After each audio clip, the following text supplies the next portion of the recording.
வணக்கம், நான் உங்கள் அபிமான யோகாம்பால் சுந்தர். இன்றைக்கி என்ன பார்க்க போகிறோன்னா, விநாயகர் சதுர்த்தி வர வியாழக்கிழமை வருது 13ஆம் தேதி. அதுக்கு தேவையானதெல்லாம் நம்ம பண்ணணும் இல்லையா? அதுக்கு உண்டானது பார்க்கலாம்.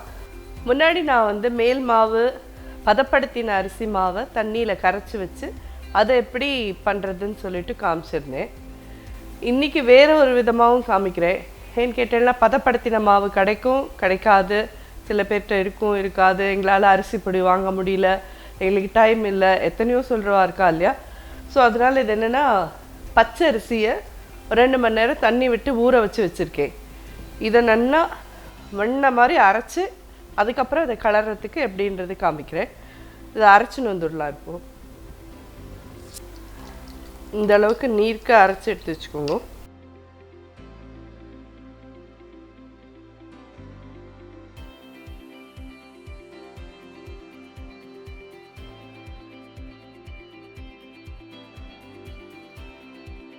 அடுப்பை பற்ற வச்சுட்டோம்.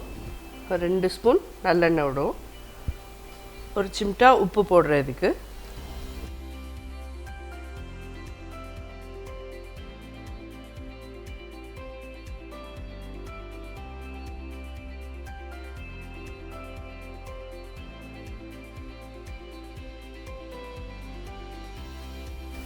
நல்லா வெண்ணெய் மாதிரி இதை அரைச்சிடணும். இதில் எந்த விதமான குருணை எதுவுமே இருக்கக்கூடாது. அப்படி உங்களுக்கு இருக்கும்னு தோணித்துன்னா இந்த மாதிரி வடிகட்டி விட்டுடுங்க இது. ஏன்னா கொஞ்சம் ரவை மாதிரி எதாவது இருந்ததுன்னா கூட கொழுக்கட்டை வெடிக்க ஆரம்பிச்சிடும். அப்புறமா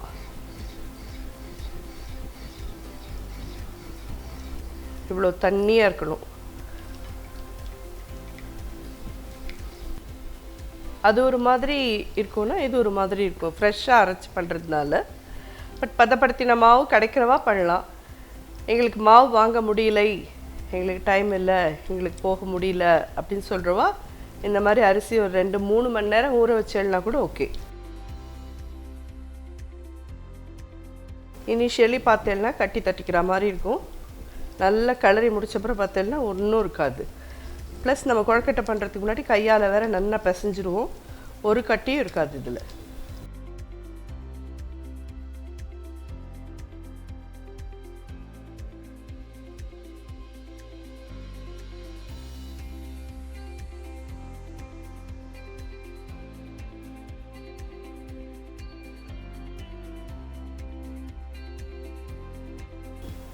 நல்லா வெந்துடுத்துங்கிறதுக்கு பார்த்தேன்னா கையில் ஒட்டவே ஒட்டாது.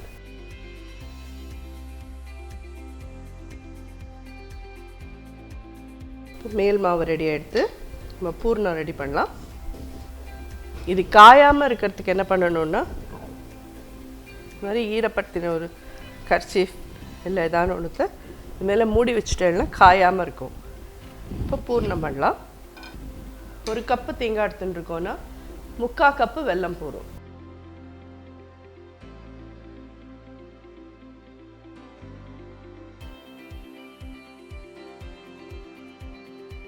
கொஞ்சமாக தண்ணி விட்டு இதை கரைக்கிறேன் ஃபஸ்ட்டு.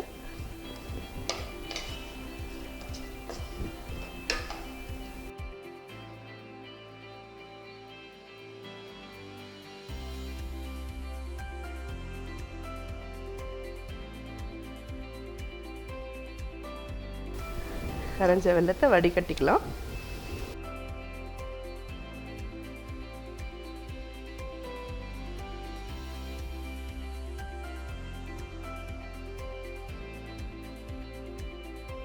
தேங்காயும் இதில் போட்டுடுறேன்.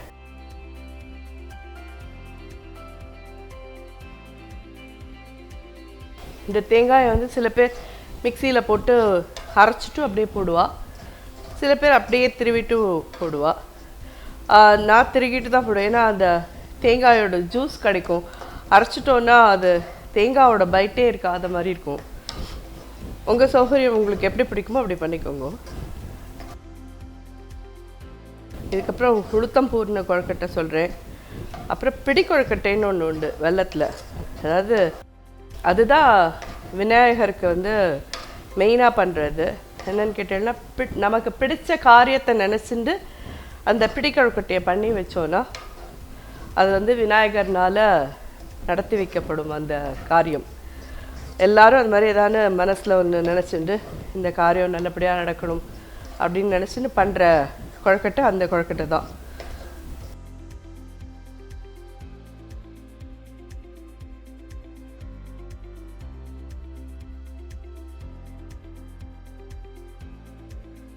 ஸ்டேஜில் இதில் ஏலக்காய் பொடி போடலாம்.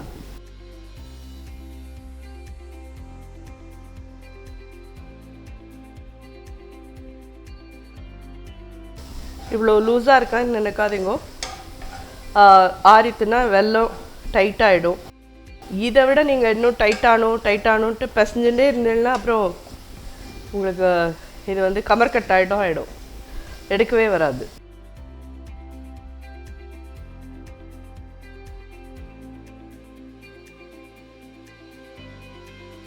இதை வந்து இந்த கப்பில் எடுத்து வச்சுக்கிறேன்.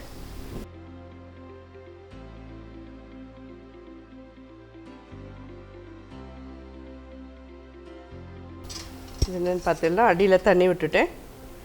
இதை தட்டு வைக்கிறேன். இந்த இலை போட்டிருக்கேன்.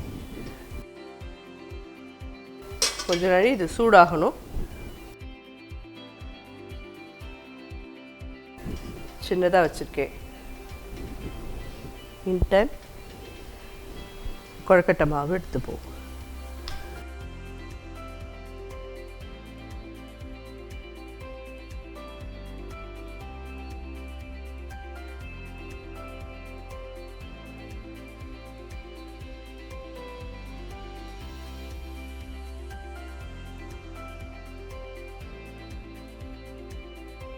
கட்டி எதுவும் இல்லவே இல்லை. இருந்தாலும் நல்லா நம்ம கைப்பட இதை அழுத்தி பிசைஞ்சிடணும். இப்போ நம்ம சொப்பு பண்ண ஆரம்பிக்கலாம்.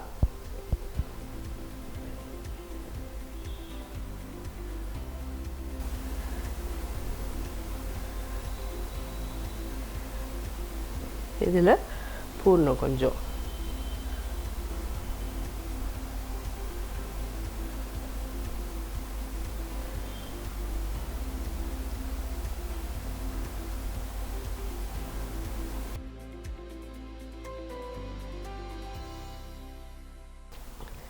இது மாதிரி இன்னொன்று பண்ணி காமிக்கிறேன்.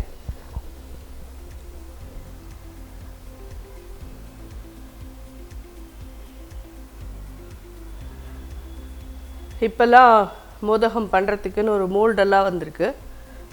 அந்த மோல்டில் கூட நீங்கள் பண்ணுறீள். இது மாதிரி சொப்பு வராது எங்களுக்கு, அதில் பண்ணிக்கிறீள் அப்படின்னாலும் பண்ணிக்கோங்க.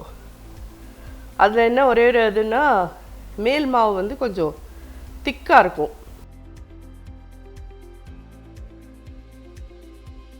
இப்படி சொப்பு பண்ண வரல எங்களுக்கு அப்படிங்கிறவாளுக்கு இது வேறு மாதிரி ஜஸ்ட் இப்படி அமுத்துக்கும்.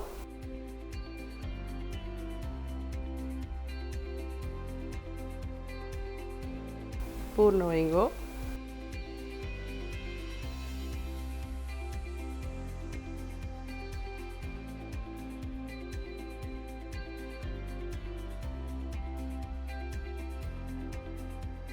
கொழுக்கட்டை அதே தான் திருப்பியும் இன்னொன்று பண்ணி காமிக்கிறேன்.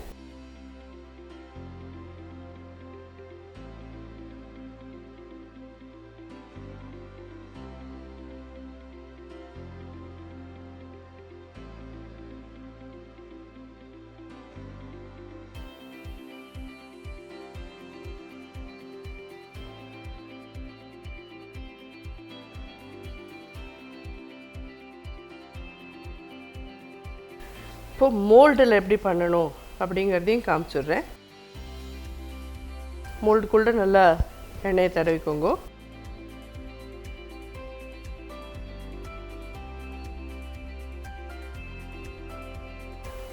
அதுக்கெல்லாம் நம்ம வந்து சின்னதாக தான் மாவு எடுத்தோம்.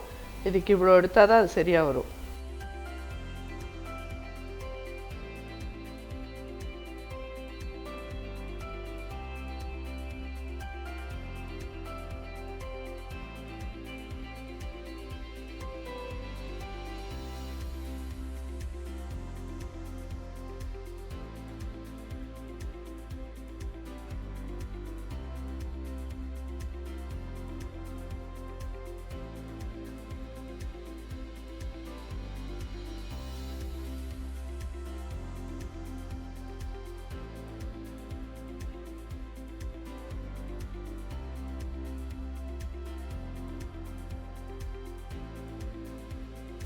இது மோதில் பண்ணுற மோதகம்.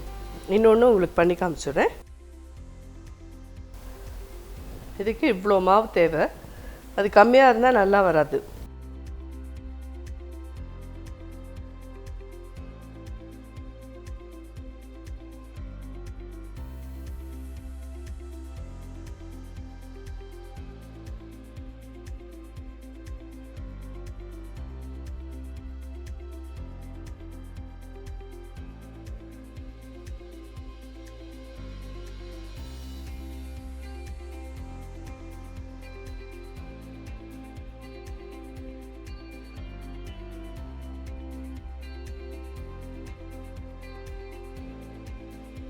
இது எல்லாத்தையும் இதில் வெயிட்டில் வைக்கலாம்.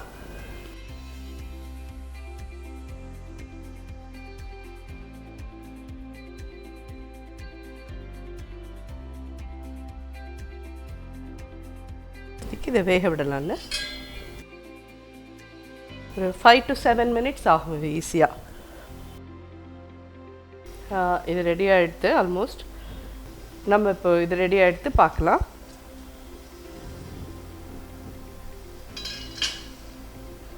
ரெடி ஆகிடுது. பார்த்தீங்கன்னா மேலே ஃபுல்லாக வேர்த்து விட்டா மாதிரி இருக்கு இல்லையா? இதுதான். அடுப்பு அணைச்சிடுறேன். கொதிக்க கொதிக்க எடுத்து வச்சிடனாலும் பிஞ்சு போயிடும். அது கொஞ்சம் ஆறட்டும். இது இப்போ இந்த தேங்காய் பூர்ண கொழுக்கட்டை ரெடி ஆகிடுது. இதோட வழிமுறை இவங்க எல்லாருக்கும் சரியாக புரிஞ்சிருக்கும்னு நம்புகிறேன். இதை விநாயகருக்கு நம்ம நைவேத்தியம் பண்ணிடலாம். விநாயகர் அனுகிரகத்தில் எல்லாருக்கும் நல்லது நடக்கும். இந்த வீடியோ பார்த்துட்டு நீங்கள் எல்லோரும் உங்கள் ஃப்ரெண்ட்ஸோடலாம் ஷேர் பண்ணுங்க. நன்றி, வணக்கம்.